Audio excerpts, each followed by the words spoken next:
স্টুডেন্টের টাকা নিয়ে তারা ভাগছে প্রায় 50 কোটি টাকার মতো।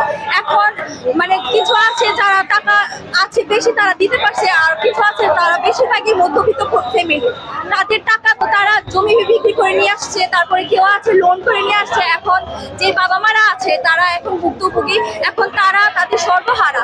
এখন তারা যে একটা মানে একটা ইনকাম করে যে এইটা থেকে যে বাজারে টাকা আসে সেটা দিয়েও তারা খেতে পারছে না। এখন তাদের এই অবস্থা হয়েছে, মানে তারা এখন মানে যে টাকা বিক্রি করছে সেই টাকা থেকে তাদের যে জমি ফসল করতো সেই ফসলটার পর্যন্ত তারা করতে পারতেছে না।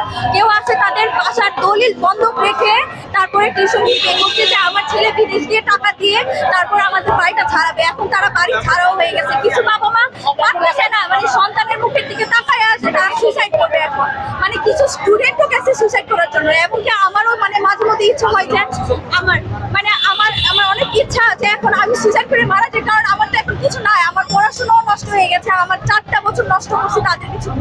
এখন আমার মরা ছাড়া কোনো উপায় নেই। আমার ফ্যামিলি থেকেও আমাকে যে একটা সাপোর্ট দিবে বা আমি আমার ফ্যামিলিকে একটা সাপোর্ট করবো সেরকম কোনো পরিস্থিতি তারা আমাদেরকে রাখে না।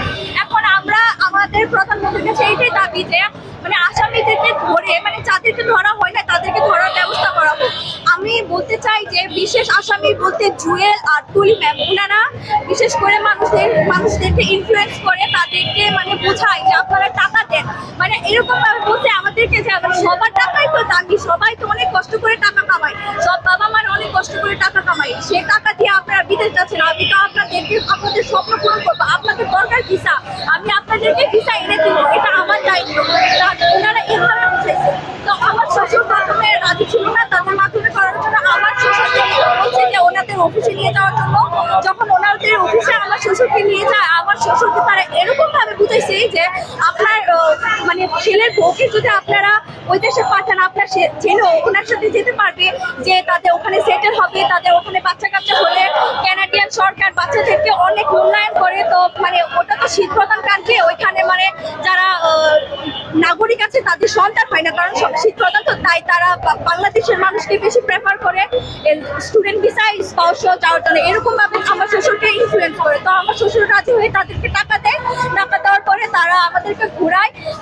এরপরে তারা আমাদেরকে বলে যে তারা ভিসা অ্যাপ্লিকেশন করছে। হ্যাঁ, ভিসা অ্যাপ্লিকেশন করছে, এটা প্রুভ করানোর জন্য আমাদেরকে বায়োমেট্রিকও নিয়ে যায়, আমাকে আর আমার হাজবেন্ডকে। আমরা বায়োমেট্রিক দেওয়ার পরে যতটুকু জানি যে কানাডার ভিসা ডিএসএস মানে স্টুডেন্টের নিজের জিমেল অ্যাকাউন্টে তারা সব ডকুমেন্টস বা সকল তথ্য দেয়, কিন্তু তারা আমাদের এখানে কোনো ডকুমেন্টস বা কোনো তথ্য দিচ্ছিল না।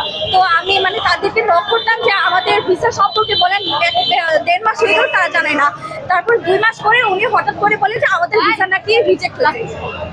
তারপরে যখন তাদের কাছে আমরা টাকা চাই তখন তারা আমাদের টাকাটা ফেরত দেবে না, বলে যে টাকা পাওয়া কি একটা সেটা ইউনিভার্সিটিকে জানাতে হবে আপনাদের টিউশন ফি ব্যাক করার জন্য। তার জন্য আমি আমার ইউনিভার্সিটিকে মেল করি যে আমার টিউশন ফির টাকাটা আমি ফেরত চাই।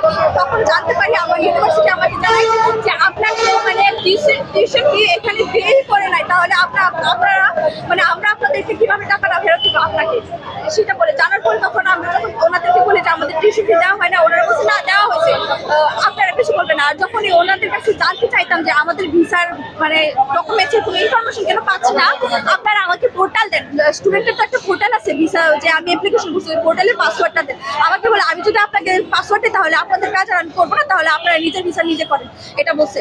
বলার পরে তখন আমাদেরকে জানাইছি যে আমাদের ভিসা রিজেক্ট হয়েছে। তখন আমরা আবার অ্যাপ্লিকেশন করার জন্য টাকা দিই, তো তখনও তারা ভিসা অ্যাপ্লিকেশন করে না। তো পরে ভাবলাম যে হয়তো আমাদের ভিসা হবে না, তাই আমি আমার হাজব্যান্ডের জন্য আবার মাল্টাতে অ্যাপ্লিকেশন করি। মাল্টাতে অ্যাপ্লিকেশন করার পরে তারা আবার বলছে যে আপনার তো আগে টিউশন ফি দেওয়া ছিল 11 লাখ টাকা, এখন আপনি আরো 1,20,000 টাকা টিউশন ফি মাল্টাতে দিতে হবে। তো আমরা 1,20,000 টাকা দিই, তার সাথে বলছি যে আরো 27,000 টাকা অ্যাড করতে হবে, টোটাল 1,47,000 টাকা আবার নতুন করে তাদেরকে দেয়। মানে যেটা 27,000 ছিল সেটা হচ্ছে মাল্টা এম্বাসি। আমরা দিবার পরে মানে ওনারা 1 মাস 1.5 মাস বা 2 মাস হয়ে গেছে, মানে ওনারা কিছু জানাইতেছে না। তারপরে হঠাৎ করে বলছে যে আপনার অফার লেটার আসছে। অফার লেটার আসার পরে তারপরে আমাদেরকে মানে অফার লেটার দেওয়ার পরে বলছে যে টিউশন ফি কিছু নাকি দেয় না। পরে এরপরে 5 তারিখে আমি জিজ্ঞাসা করছি যে ভাইয়া আমাদের টিউশন ফির খবর দিই, তখন ওরা টিউশন ফি বলে যে দিছে, কিন্তু 5 তারিখের পর থেকে তারা ভ্যানিশ হয়ে গেছে, মানে তারা পালিয়ে গেছে, আমাদের টাকা পয়সা নিয়ে পালিয়ে গেছে। তাদের কোনো কন্ট্যাক্ট নাম্বারই পাওয়া যাচ্ছে না, মানে জুয়েল এর কোনো নাম, আসল নাম যে জুয়েল এটাও আমরা জানি না, মানে ওনার কোনো আইডি কার্ড নাই, ওনার কোনো ছবি নাই। মানে মূলত জুয়েল আমার টাকাটা মুশাহিরের কাছেও আমি একদিন গেছিলাম, উনিও আমাকে একদম ব্রেন ওয়াশ করছে যে কানাডার ভিসা সহজেই হয়ে যায়, এরকম ভাবে তারা আমাদেরকে প্রতারণা করছে। এখন আমি চাই যে আমি আমার